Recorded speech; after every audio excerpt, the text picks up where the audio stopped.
The compliment from the woman in the blue dress caught Parker Reynolds off guard, momentarily making him forget his well-rehearsed closing remarks. Your perspective on sustainable architecture is revolutionary.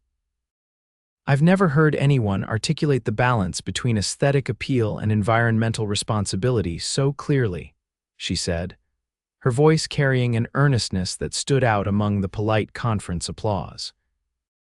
Before he could properly thank her or even ask her name, she had disappeared into the crowded convention hall, leaving Parker standing at the podium with an inexplicable desire to find her. Parker had delivered hundreds of presentations across the globe as the founder of Reynolds Architectural Innovations, but something about this brief encounter felt different. The woman's intelligent eyes had sparked with genuine interest, not the networking calculation he was accustomed to. As he packed up his presentation materials, her words echoed in his mind. It wasn't the flattery that intrigued him as one of the most successful sustainable architects in the country. Praise came frequently, it was the precision of her observation. Great presentation, Parker, said Marcus, his chief operations officer, approaching the stage. The European Development Group seemed impressed. I think we'll get that Berlin contract. Parker nodded absently, scanning the dispersing crowd. Thanks. Did you happen to see where that woman went? The one who asked the question about biodegradable materials. The one in the blue dress. No, sorry. Marcus followed Parker's gaze. Someone you know? Not yet, Parker murmured, then more clearly, no, but she had some interesting insights. I thought we might continue the discussion. Marcus raised an eyebrow but didn't comment further. After 15 years of friendship and business partnership, he knew when Parker's interest went beyond professional curiosity. Parker straightened his tailored suit jacket and moved purposefully into the crowd. The International Sustainable Design Conference in Chicago attracted thousands of professionals, but he was determined to find her. The main hall buzzed with conversations as attendees networked between sessions, and Parker navigated through the throng, searching for that flash of blue. 2 hours and 4 missed networking opportunities later, Parker stood frustrated near the refreshment table. The conference would last 3 more days, but with over 5,000 attendees, finding one person without even knowing her name seemed increasingly impossible. Looking for someone. A voice came from behind him.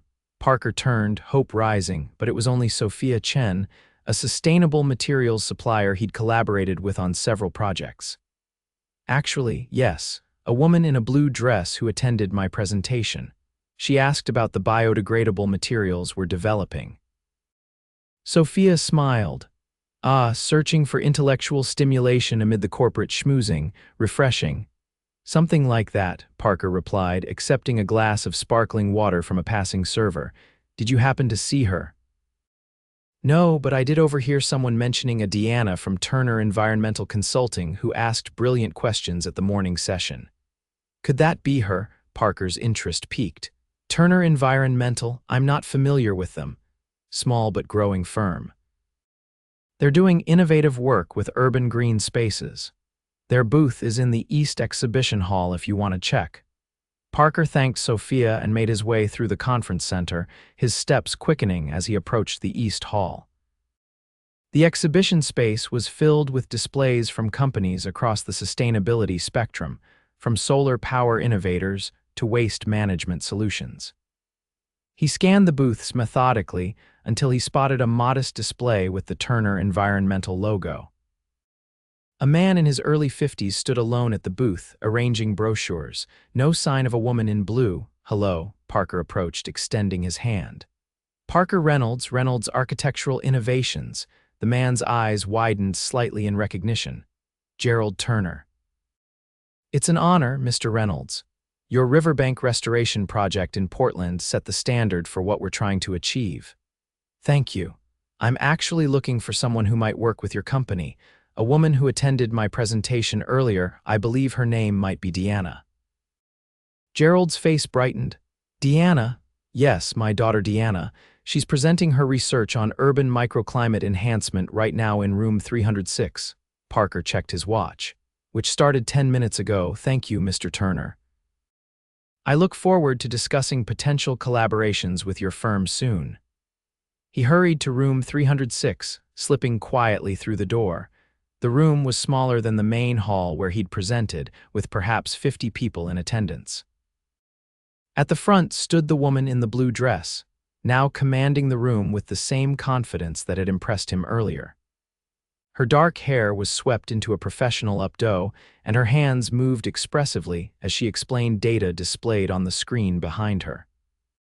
The results from our Chicago pilot project demonstrate that strategic placement of these modified rooftop gardens can reduce ambient temperatures by up to 4 degrees Celsius in surrounding neighborhoods during summer months, while simultaneously filtering particulates from the air at a rate 30% more efficient than traditional green roofs.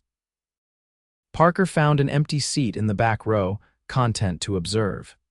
Deanna Turner was articulate, passionate, and clearly brilliant. Her presentation seamlessly blended scientific rigor with practical application, a rare combination in their field. When she opened the floor for questions, the level of engagement from the audience confirmed what Parker already suspected. She was a rising star in environmental design. After the session ended, Parker remained seated, watching as several attendees approached Deanna with questions. He felt an unusual nervousness as he waited for the crowd to thin. Parker Reynolds, whose net worth exceeded $500 million, who had designed sustainable structures on 6 continents, who regularly negotiated with heads of state and industry titans, found himself hesitating to approach a woman he'd exchanged exactly 1 sentence with. Finally, as Deanna gathered her materials, he made his move. "Your perspective on urban microclimates is revolutionary," he said, deliberately echoing her earlier compliment. "I've never heard anyone articulate the balance between temperature regulation and air quality so clearly." Deanna looked up, surprise registering briefly before recognition dawned. "Mr. Reynolds, I was hoping to speak with you after your presentation, but you were surrounded by admirers. Please call me Parker. And I should be apologizing to you. You managed to slip away before I could properly thank you for your insightful comment." "Deanna Turner," she extended her hand. "And no apology necessary, your work speaks for itself." When their hands met, Parker felt an unexpected current of connection. Her grip was firm, professional, but there was warmth in her brown eyes that made him reluctant to let go. "I was impressed by your research results," he said, releasing her hand, "particularly the application in existing urban infrastructure. My firm has been working on similar concepts for new construction, but retrofit solutions have proven more challenging." Deanna's face lit up with genuine enthusiasm. "That's precisely what drove our research. New construction represents less than 2% of urban structures annually.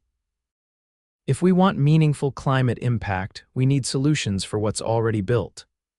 Would you be interested in discussing this further, perhaps over coffee?" Parker asked, surprised at how much he wanted her to say yes. Deanna hesitated, glancing at her watch. "I'd like that, but I'm moderating a panel in 30 minutes. Dinner then, after the day's sessions end." Another pause, longer this time. "Mr. Reynolds, Parker, I should be clear. If this is a business discussion, I'd be delighted, but if it's something else." "It's both," Parker admitted. "I'm genuinely interested in your work, but I'd also like to get to know the person behind it." Deanna studied him, her expression thoughtful. "All right, dinner it is, but I should warn you, I'm not impressed by famous architects or their bank accounts." Parker smiled, finding her directness refreshing.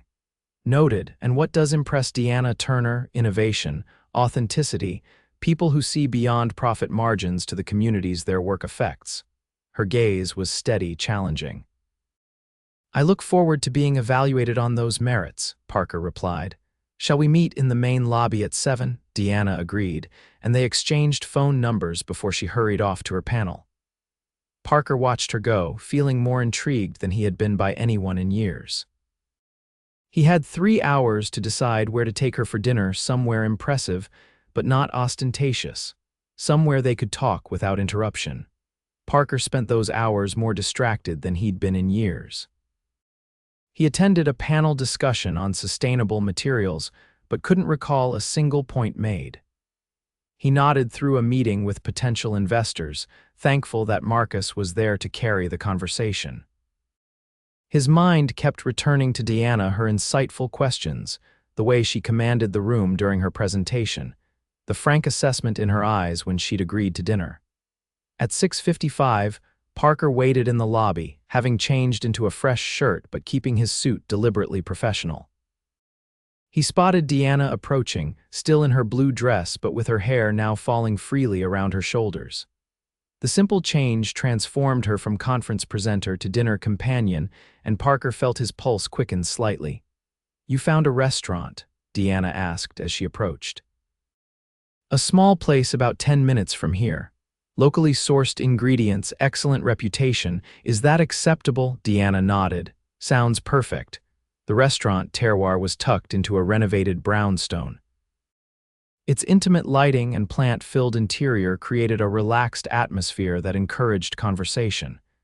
As they were seated at a corner table, Parker noticed Deanna taking in the space with appreciative eyes. "This is lovely," she said. "Have you been here before?"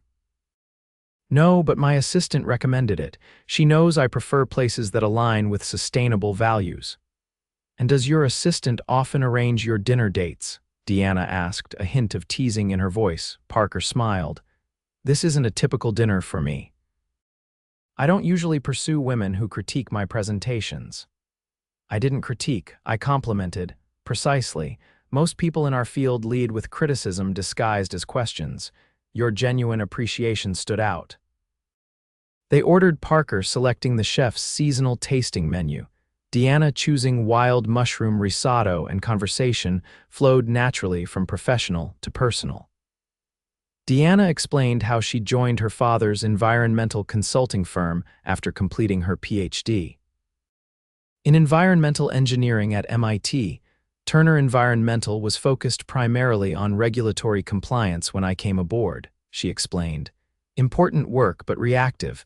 I wanted to push toward proactive design solutions." "And your father supported the direction change."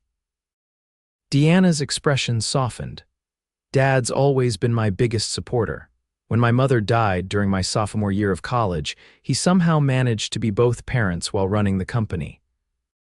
When I proposed expanding into design innovation, he handed me the reins for that division without hesitation." Parker nodded, understanding the value of such trust. "My father thought architecture was an impractical choice for me. He was a third-generation investment banker and expected me to follow the same path." "What changed his mind?" "Nothing," Parker admitted. "He died still believing I'd made a mistake. My first major commission came 2 months after his funeral." Deanna's eyes held compassion without pity. "I'm sorry, that must have been difficult." "It was. But it also pushed me to prove myself beyond what comfort might have allowed." Parker took a sip of his water. "What about you? What drives your passion for environmental design?" "I grew up in Chicago's South Side," Deanna said. "Our neighborhood had no green spaces, poor air quality, and summer heat that became dangerous for elderly residents. When I was 12, my best friend's grandmother died during a heat wave. That's when I realized environmental issues aren't abstract problems, they're matters of life and death for real communities." Their conversation continued through dinner, moving from professional ambitions to personal philosophies. Parker found himself sharing thoughts he rarely voiced about the responsibility that came with his success, while Deanna spoke of her frustration with the slow pace of environmental policy change. Despite their different backgrounds, Parker's wealth and global influence contrasting with Diana's community-focused approach, they discovered a shared vision for how sustainable design could transform lives. As they finished dessert, a local honey panna cotta they decided to share, Parker realized 3 hours had passed in what felt like minutes. "I've kept you too long," he said, noticing the restaurant had emptied considerably. "Actually, I've enjoyed every minute," Deanna replied, her smile genuine. "But we should probably head back. Early sessions tomorrow." Outside, the Chicago night had turned cool. Parker instinctively moved to hail a taxi, but Deanna gently touched his arm. "It's only a 15-minute walk back to the hotel. Would you mind? I've been in conference rooms all day." Of course, Parker agreed, pleased at the prospect of extending their evening. They walked along Michigan Avenue, the city lights reflecting off Lake Michigan in the distance. Deanna pointed out urban features that could benefit from environmental redesign, her expertise making Parker see the familiar cityscape through new eyes. "You know," she said as they waited for a crosswalk signal, "when I attended your presentation this morning, I never imagined I'd be discussing urban heat islands with you tonight.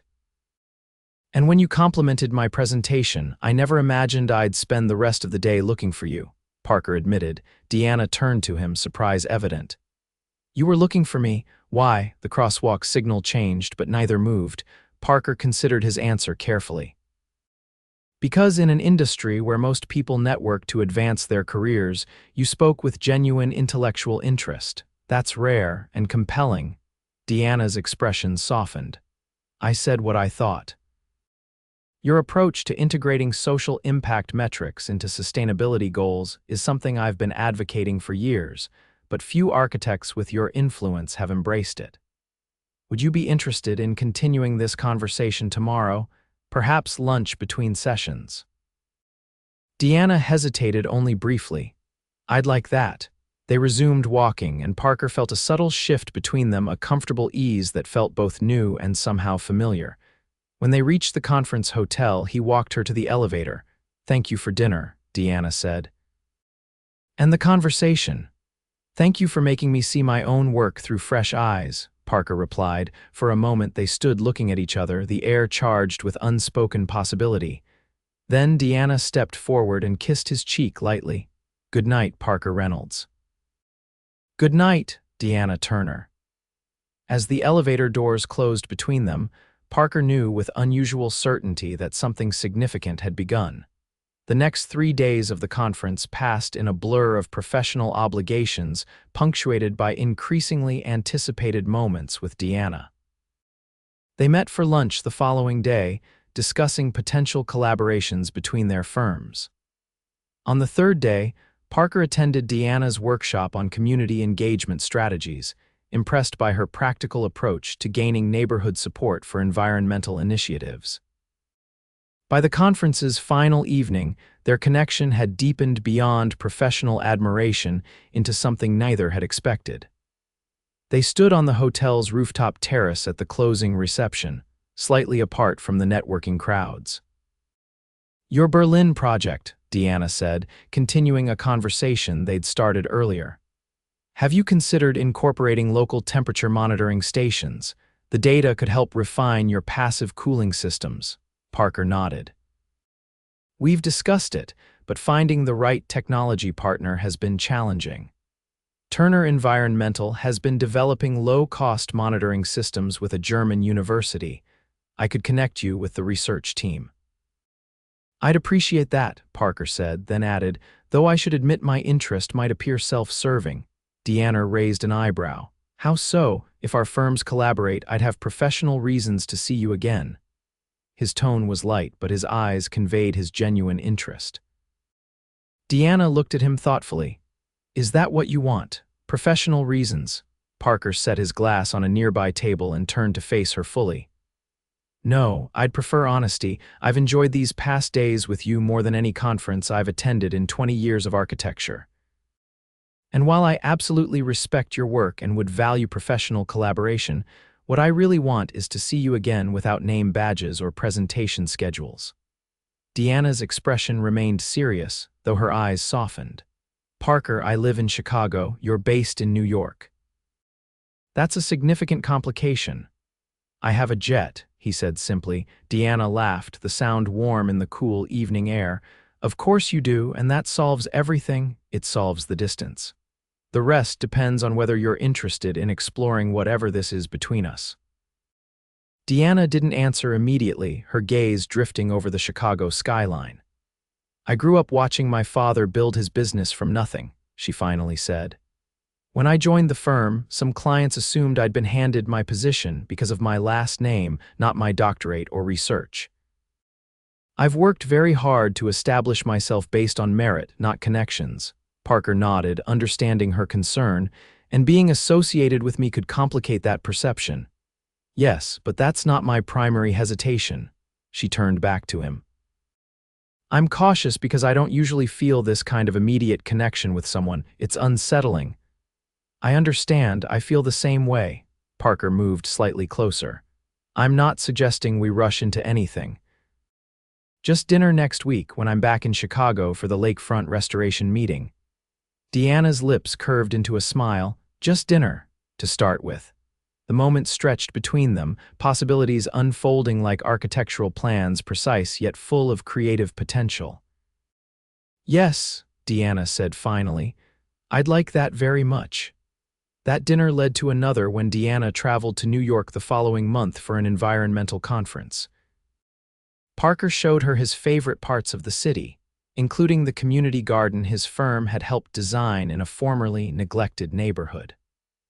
Deanna was visibly moved by the elderly residents who greeted Parker by name and proudly showed off the vegetables they were growing. Their relationship evolved with a deliberate pace that suited them both. Parker flew to Chicago frequently, integrating business meetings with evenings spent discovering Deanna's favorite local restaurants and walking along the lakefront.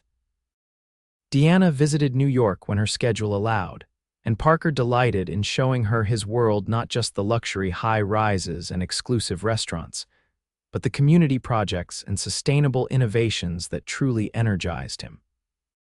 3 months after their first meeting, Parker invited Deanna to accompany him to an architectural awards ceremony in London. To his surprise, she declined. "I can't, Parker," she said during their video call, her expression regretful. "Not because I don't want to, but because I need to maintain my professional independence. If I start accompanying you to industry events as your date, it changes how people see my work." Parker hadn't considered this perspective, and her principled stance only increased his admiration. "I understand, I respect that. But," Deanna continued with a small smile, "I would love to meet you in London after your ceremony. We could take a few days, see the city together without professional obligations." This became their pattern, keeping their professional and personal lives carefully delineated while finding creative ways to build their relationship around their commitments. 6 months in, they no longer needed the pretense of business meetings to justify their travel. Parker found himself restructuring his calendar to maximize their time together, while Deanna began trusting her team with greater responsibilities to free herself for longer visits. On a crisp autumn evening in Chicago, nearly a year after their first meeting, Parker took Deanna to the rooftop garden of a building his firm had renovated, a formerly abandoned warehouse transformed into mixed-income housing with extensive green space. The garden was thriving with native plants, solar lighting creating a magical atmosphere as twilight descended over the city. "This is extraordinary," Deanna said as they walked among the plantings. "The integration of the rainwater collection system with the irrigation is seamless." Parker smiled, loving how she always noticed the technical details that others missed. "Your research on micro-irrigation influenced the design significantly." Deanna looked surprised. "Really? You never mentioned that. The project was already underway when we met." "But after your presentation on water conservation, I had the team restructure the irrigation plans. Your data was compelling." Deanna stopped walking, visibly moved. "That means a lot to me, Parker, that you would incorporate my research without any obligation or credit." "Your ideas deserve implementation," he said simply. "And speaking of implementation, I have something to discuss with you." They sat on a bench overlooking the Chicago skyline, the lights beginning to twinkle as darkness fell. Parker took Deanna's hand, his expression serious. "Reynolds Architectural is opening a new Midwest headquarters here in Chicago. We'll be focusing on urban renewal projects throughout the region." Deanna's eyes widened. "That's wonderful, Parker. When did this happen?" "The board approved it last week." "We've been considering regional expansion for years, but recent contracts in Detroit and Milwaukee made it practical now." "So you'll be spending more time in Chicago," Deanna said, understanding the implications. "Actually, I'll be moving here." Parker watched her reaction carefully. "If that's something you'd welcome." Deanna's expression was a mixture of surprise and cautious joy. Are you doing this because of me? Because while I love the idea of having you here, I wouldn't want you to make such a significant business decision based on our relationship. Parker smiled, appreciating her concern.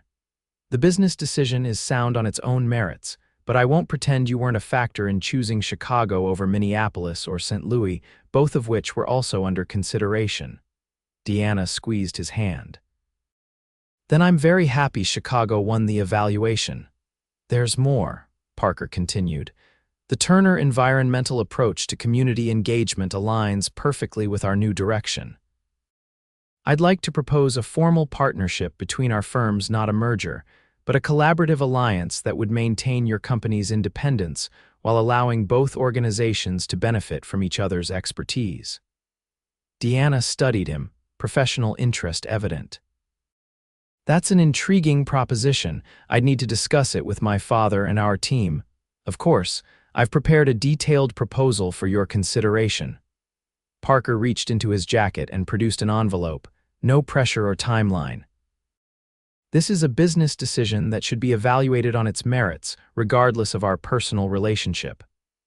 Deanna accepted the envelope, her expression softening. You really do understand me, don't you? I'm trying to, Parker said honestly. I know how important your professional identity is to you. I would never want to overshadow that.